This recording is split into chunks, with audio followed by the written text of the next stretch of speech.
The premise of the sixth petitioner's percentage computation was a press briefing made by the chairperson of IEBC on 10th August 2022, when the evidential burden shifted to IEBC and its chairperson, as it does in election cases. They produced video evidence correcting the percentage voter turnout to read 64.6 at the time of the briefing. This percentage, however, did not include reports from all the KIMS kits and 86,889 voters who were identified manually using the printed register of voters. In our view, the assertion by the sixth petitioner that the percentage voter turnout was firstly predicated on the uncorrected percentage given by the chairperson of IEBC was negated by evidence adduced to prove the correction.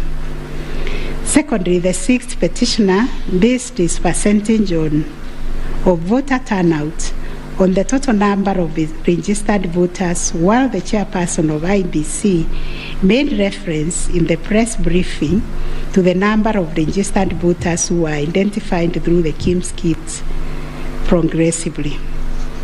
The sixth petitioner also asserted that rounding off of votes cast in a presidential election as a means of assessing the threshold under Article 138(4) of the Constitution kills and bars voters, which is illegal and unconstitutional.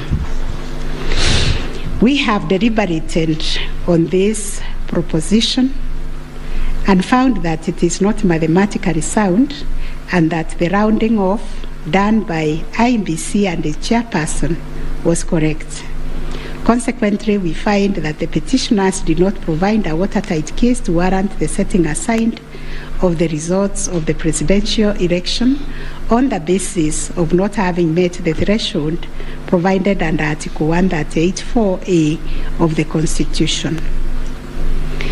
On the voter turnout, therefore, we find that the formula predicated on the number of voters identified through KIMS kits progressively and used by IEBC and the chairperson to generate a percentage of 64.76% was correct.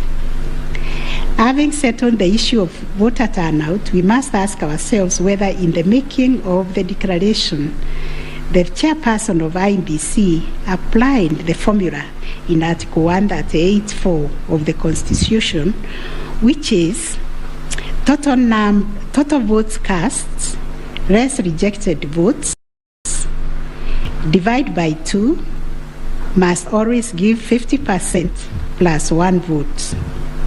Given the numbers that were presented to us by IEBC and the chairperson, this would translate to 14,213,137 divided by 2 plus 1, which makes 7.106,569.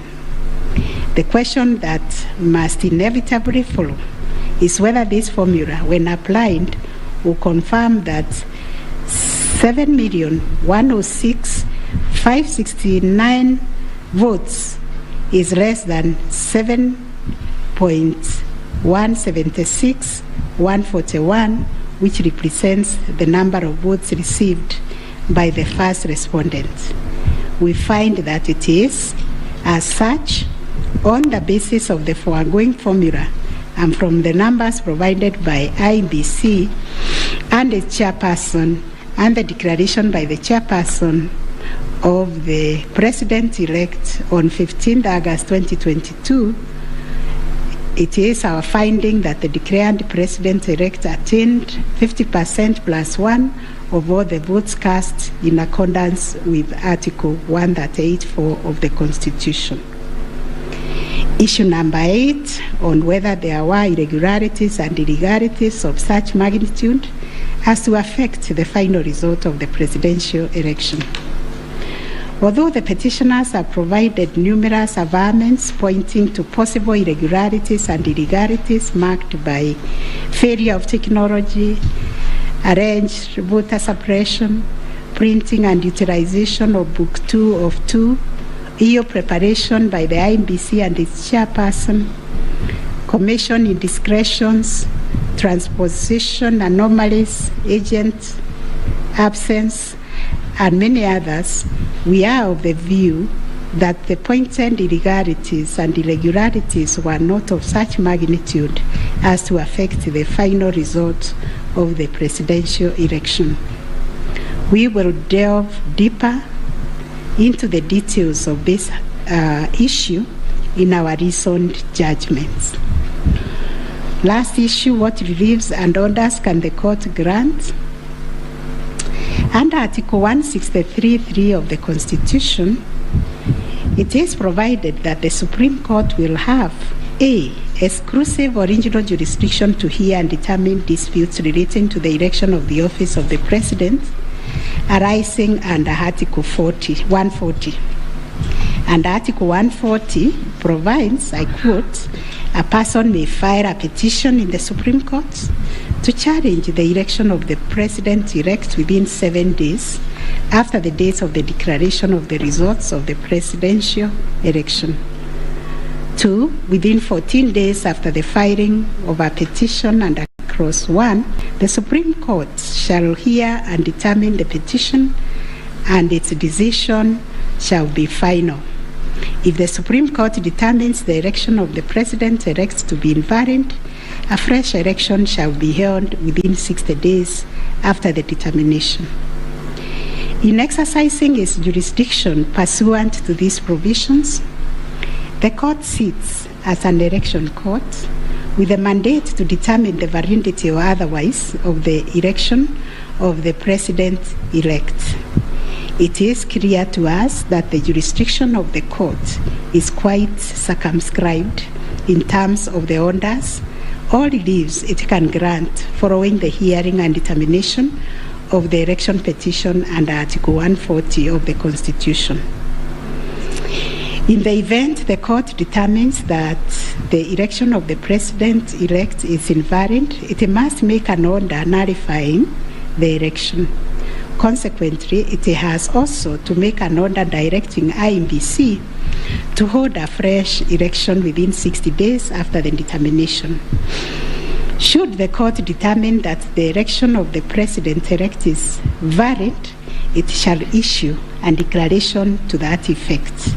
The court has then, as a matter of course, to make an order dismissing the petition with or without cost, as the case may be.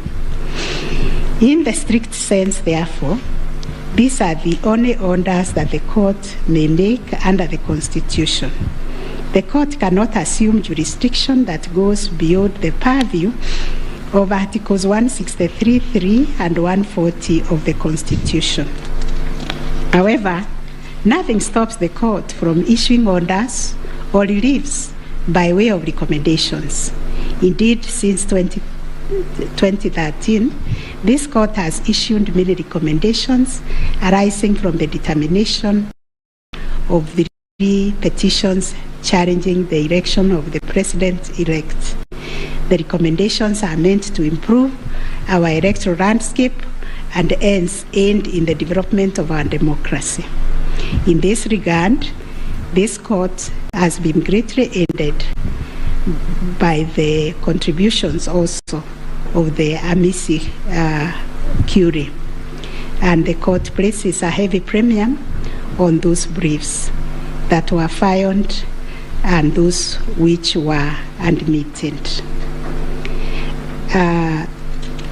The final orders made by the courts.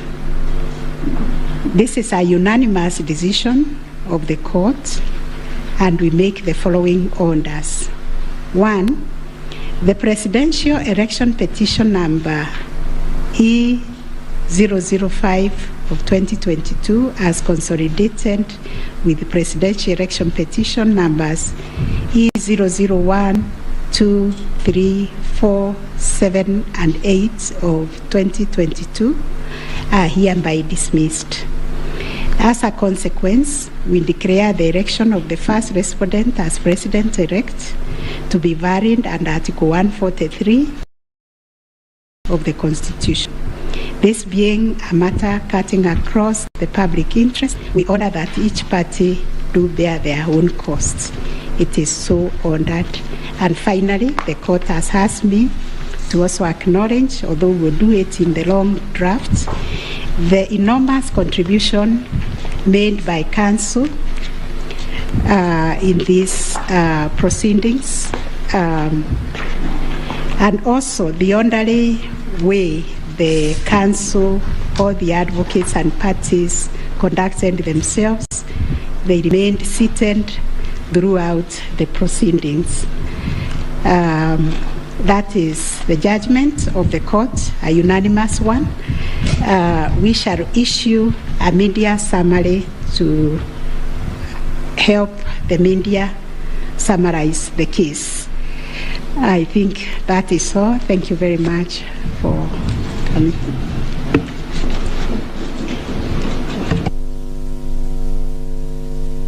My Lady, Madam Chief Justice, and the learned judges of this court, again, I am requested by my colleagues to thank you most profusely for your labors into delivering this judgment, listening to all of us, and giving our nation this judgment so that we may move forward.